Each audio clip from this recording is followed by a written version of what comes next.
কি অবস্থা আপনাদের? রান্না বাজি হইবলা কিছু কালের দিন হইয়ে না তো বাজি শীতে হাফি দিয়ে বাজি যে বহুত দিন ওরা যে সবার দিন না আর কষ্ট ভাই দেড়ে আজকে কতদিন ধরে পানি? আজ ৭১ সবচেয়ে আমরা চলাফেরা হালুয়া এই সেই মানে আর দুঃখ দশা আর খেনেল আমার খেন জল তার যে আরো বেশি হাইলে কত কমিল আজ দিন মই আবার আবার বেশি বাড়ি গিয়ে আপনারা জানেন আসলে কক্সবাজারে বন্যা পরিস্থিতির কিছুটা অবনতি হয়েছে। গতকালকে কিছুটা উন্নতি হলেও আজকে সকাল থেকে যে অবিরাম বর্ষণ সেটির ফলে আমরা দেখেছি পানি কিছুটা বৃদ্ধি পেয়েছে। এছাড়া এই কক্সবাজারের মানুষের এই মুহূর্তের যে বন্যা পরিস্থিতি আমি একটু দেখাবার চেষ্টা করি। আমি রয়েছি কক্সবাজারের পেকুয়া পৌরসভার পাশে নন্দীরপাড়ার একটি গ্রামে আমি রয়েছি। এই গ্রামের নন্দীরপাড়া গ্রাম এটির যে অবস্থা আপনাদের একটু দেখাতে চাই। আমি একটি বাড়ির উঠোনে রয়েছি। সেই উঠোনে আসলে কোমর সমান পানি। এই পানিতে আমরা দেখছি অনেক অর্থাৎ এখানকার যারা বাসিন্দা রয়েছে বিশেষ করে এখানে যে ঘরগুলি রয়েছে সেখানে আমরা দেখছি এই বাসিন্দাগুলো এখানে আসলে মানবেতর জীবনযাপন করছে। আপনারা নিশ্চয়ই দেখতে পাচ্ছেন টানা বৃষ্টি এবং এই যে পাহাড়ি ঢল এটির ফলে অনেক বাড়ি কিন্তু ভেঙে যাচ্ছে কিংবা বন্যার পানিতে তলিয়ে যাচ্ছে। একটি বাড়ির দৃশ্য আপনারা নিশ্চয়ই এখন দেখতে পাচ্ছেন। এই বাড়ির দৃশ্যটি আপনারা নিশ্চয়ই দেখে বুঝতে পারছেন যে কক্সবাজারে এই মুহূর্তে বন্যা পরিস্থিতি আসলে কতটা ভয়ঙ্কর রূপ ধারণ করেছে। আমি নিশ্চয়ই একটু এপারে দেখাতে চাই এবং কয়েকজন বাসিন্দার সঙ্গে কথা বলতে চাই যারা আসলে বন্যা কবলিত যারা আজকে প্রায় ৪ থেকে ৫ দিন গড়ালো এই পানি কিন্তু পানি কমছে না।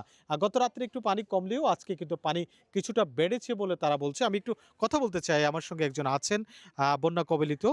বলেন আসলে আপনাদের কি অবস্থা আসসালামু এখানে? আলাইকুম আর পানি উঠতে যাই যে ৭১ আইজা মানে সকালে তুমি বাড়ি গিয়ে পানি আর আসর কেন্দ্র যাই গিয়ে রান্ধি বাড়ি হাইন হইতে পার পানি খেলাই তো টেবল আপনারা আশ্রয় কেন্দ্রে কিভাবে যাবেন? গিয়া বুড়লই রিয়া খেলা গেছে বুড়লই আমরা বুড়া মানুষ আছে ওরই অসুস্থ উনি যেমনটা বলছিলেন তার শাশুড়ি অসুস্থ তাকে নিয়ে যাচ্ছেন। আপনার সঙ্গে একটু কথা বলি। কি অবস্থা আপনাদের? আল্লাহ রান্না বাজি হইবলা কিছু কালের দিন হইয়ে না তো বাজি শীতে হাফি দিয়ে বাজি যে বহুত দিন ওরা যে সবার দিন না আর কষ্ট ভাই দেড়ে তো আপনারা আশ্রয় কেন্দ্রে এতদিন যাননি কেন? ন যাইও না পানি কমিব চাই চাইতে কেউ বাজি আর যে বেশি যেতে বাজি যাই যাবেলা চেষ্টা করি দিয়ে বাজি তো এই পাশে এগুলো কে?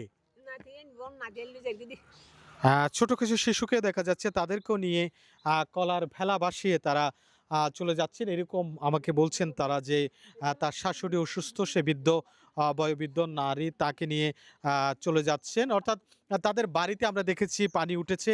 এছাড়া তাদের বাড়ির যে উঠোন রয়েছে সেই উঠোনেও কিন্তু কোমর সমান পানি এবং কিছু বাসায় আমরা দেখছি কিছু বাড়িতে ইতিমধ্যে পানিতে নিমজ্জিত অর্থাৎ সেই সাথে বাড়িগুলো ভেঙে যাচ্ছে অর্থাৎ কাঁচা যে বাড়িগুলো সেগুলো ভেঙে যাচ্ছে ভেঙে অনেকটা তলিয়ে যাচ্ছে এরকম অবস্থা।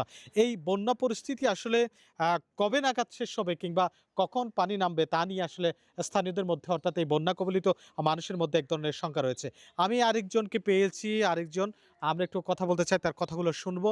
আপনাদের কি অবস্থা এখানে? আসসালামু আলাইকুম আর তো পানি বেশি আজ ৮ দিনের থইলে বাথরুমত যাই না পারি পানি খাই না পারি বাত পানি অভাব ঘরত পানি উঠিয়া চুলা তো জ্বালি না পারি এ কষ্ট এরি আর তো তো আপনারা সরকারি বেসরকারিভাবে কোনো ত্রাণ পাননি?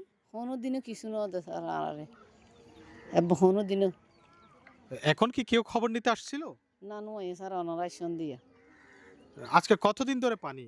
আজ ১ সপ্তাহ খাওয়া দাওয়া করেছেন? মধ্যে কষ্ট বিষ্ট করি ২ দিন বাদে দিন বাদে খাই দেরি কিভাবে খান? এখানে তো বন্ধ আপনাদের সবকিছু। কষ্ট করি গিয়া করি আর খাই দেরি ইতার তো এনলা করি রে মানে আত্মীয় স্বজন পাঠায় আপনাদের? জি দূরে আছে দেও না আনে দেরি যেমনটা শুনছিলেন আসলে তাদের যে খাবারের সংকট অর্থাৎ শুকনো খাবারের সংকট, সেই সঙ্গে পয় নিষ্কাশন ব্যবস্থা, স্যানিটেশন, এই সঙ্গে তাদের সুপেয় পানির যে তীব্র সংকট এটিও আসলে তীব্র আকার ধারণ করেছে।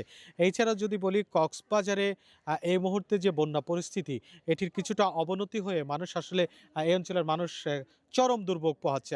আমি যে বাড়িতে দাঁড়িয়ে আছি এই বাড়িতে এই যে আমার কোমর সমান পানি, পানি কিন্তু তারা বলছে গতকালকে কিছুটা কমলেও আজকে কিন্তু পানি বেড়েছে, ফলে তাদের দুর্ভোগ আসলে আরো বেশি বেড়েছে। আমি আরেকজনের সঙ্গে কথা বলতে চাই, একজন বয়োবৃদ্ধ আছেন এই বাড়ির। আমরা একটু তাকে যুক্ত করবার চেষ্টা করি। যে আপনাদের কি অবস্থা? সবচেয়ে বেশি কিসে কষ্ট পাচ্ছেন? সবচেয়ে আমরা চলাফেরা হাল লোয়া এই সেই মানে আর দুঃখ দশা আর খেনেল আমার খেনুর জ্বর তার যে আরো বেশি হাইলে কত কমিল আজ দিন মই আবার বেশি বাড়ি গিয়ে আরো আমরা দুর্বা বাড়ি গিয়ে আর আমরা রাস্তাঘাটের হাঁসও নাই এখানে আর দুঃখ কষ্ট আছে।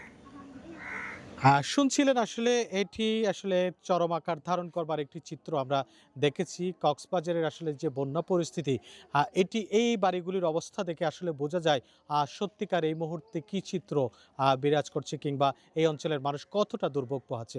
এই ছিল আসলে কক্সবাজারের বন্যা পরিস্থিতির সর্বশেষ।